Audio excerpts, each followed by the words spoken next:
Bonjour à tous, Genesis Center. Aujourd'hui, nous allons parler d'un sujet qui va catapulter, qui va multiplier exponentiellement le bonheur dans votre couple. Il va étendre, il va faire grandir, il va donner de l'espace au bonheur dans votre couple. Aujourd'hui, on va parler de cultiver le bonheur en couple. Vous savez, il y a un verset excellent dans la Bible, dans Proverbe, au chapitre 18, au verset 22. Ce verset dit, celui qui trouve une femme trouve le bonheur.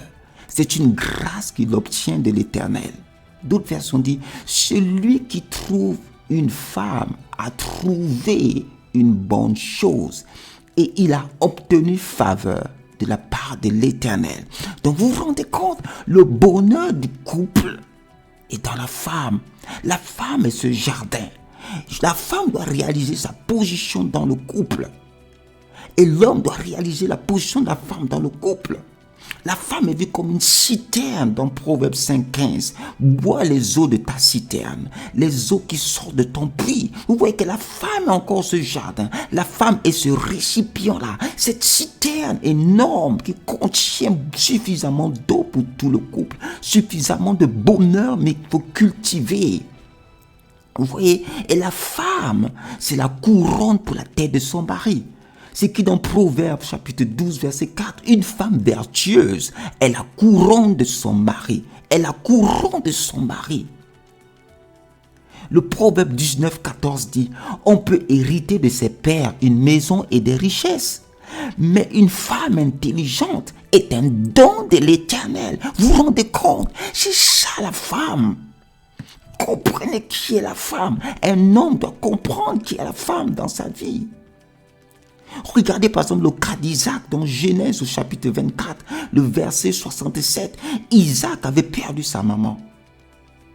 Et maintenant il a rencontré sa femme Rebecca.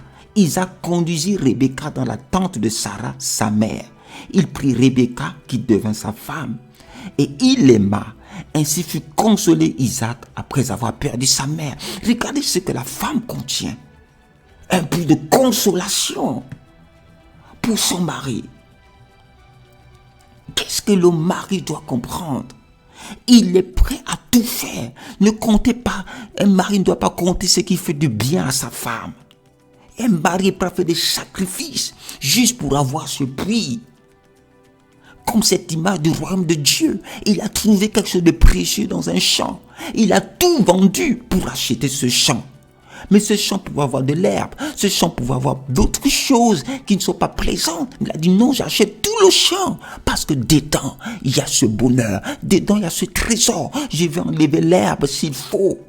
Et c'est ce que Jacob a fait. Si vous voyez dans Genèse 29, les versets 20, 21, 28. Ainsi, Jacob servit 7 années pour Rachel. Et elle fut à ses yeux comme quelques jours parce qu'il l'aimait. C'est ça la clé pour ouvrir ce jardin. Le sacrifice 7 années pour avoir ce champ. C'était pas juste Rachel. Il y avait sa destinée avec cette Rachel. Jouis de la vie avec la femme que tu aimes. Régis-toi d'elle. Régis-toi.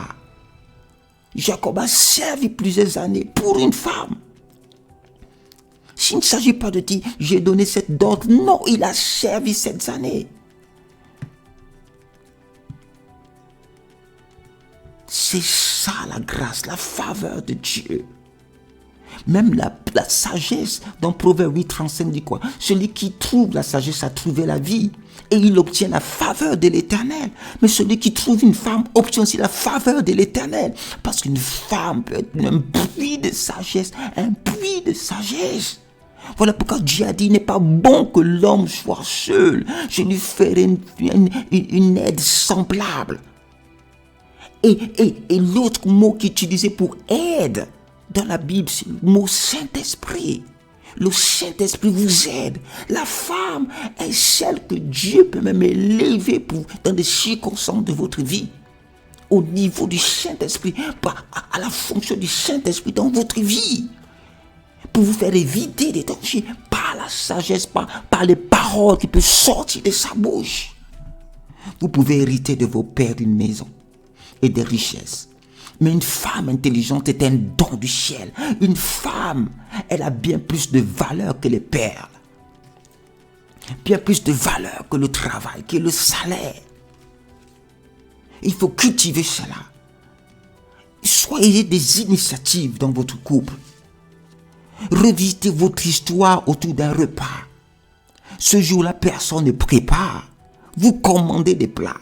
Vous mettez les enfants au lit un peu plus tôt. Vous revoyez des photos. Vous revoyez les premiers regards que vous y avez. De temps en temps, surprenez l'autre avec un cadeau. Même si je suis la personne qui travaille principalement dans la maison. Mais je peux m'acheter quelque chose.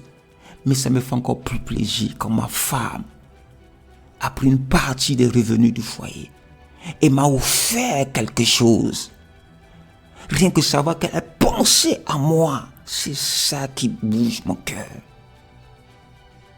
C'est ça qui me bouge encore à aller chercher. Mais c'est quoi dans ce jardin?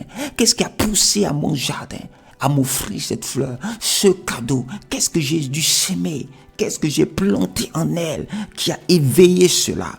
Parce que c'est l'homme qui a la clé pour ouvrir ce jardin qui est la femme. Mais la femme en elle-même, même le jardin ne le voit pas. Mais c'est à l'homme de le voir, d'ouvrir ce jardin. Pour que la femme, tous les deux en profitent. Le bonheur du couple est dans la femme. C'est pas dans l'homme. Le bonheur du couple est caché dans la femme. Je ne dirais même pas caché, il est offert dans la femme. Parce que celui qui a trouvé une femme a trouvé le bonheur. Et la femme, c'est qu'elle a ce bonheur. Elle ne se ferme pas pour rien. Elle n'attache pas les mines pour rien. Elle ne manipule pas les choses dans le couple pour rien. Mais elle s'ouvre. Un poème. Allez au-delà de vos blocages personnels.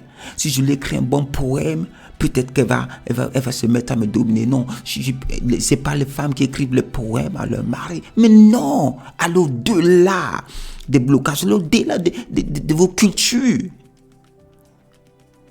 Oh, non, c'est une faiblesse de faire ça. On ne peut pas se mettre à genoux devant sa femme et lui dire, oh, sans toi, je ne peux pas vivre. Non, ça c'est des blocages culturels. Allez au-delà de cela, peu importe qui vous êtes. Allez au-delà de cela. Faites tout pour vous retrouver seul. Quand il y a la possibilité, envoyez les enfants chez Tati ou etc.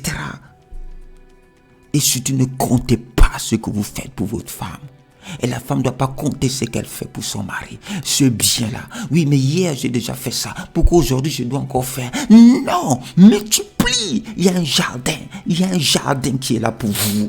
Il y a un bonheur à cultiver. Il y a un bonheur à multiplier. Dépasse les cultures. Laisse les blocages culturels. Laisse-la. Ne regarde pas que les défauts. C'est ta rose. La rose est une belle fleur. Malgré ses épines. Tu l'as prise avec les épines. Alors, de temps en temps, les épines vont te piquer. C'est pas un problème, mais c'est ta rose. Tu l'as choisie. C'est ton tartempion. C'est ton monsieur. C'est ton monsieur. Vous avez checké vos valeurs. Vous avez dit, on va pour la vie. On cherche le bonheur. On cherche à mettre le sourire sur la bouche de l'autre chaque jour. C'est ça qu'on cherche, à enlever les fardeaux de l'autre. Et c'est ça, cultivez votre bonheur. Il vous a été donné. Personne ne va vous le donner. Il vous a été donné. Alléluia, profitez-en aujourd'hui. Commencez, regardez-vous dans les yeux et dites-vous, je t'aime mon champion, je t'aime ma princesse. Alléluia, bonne journée.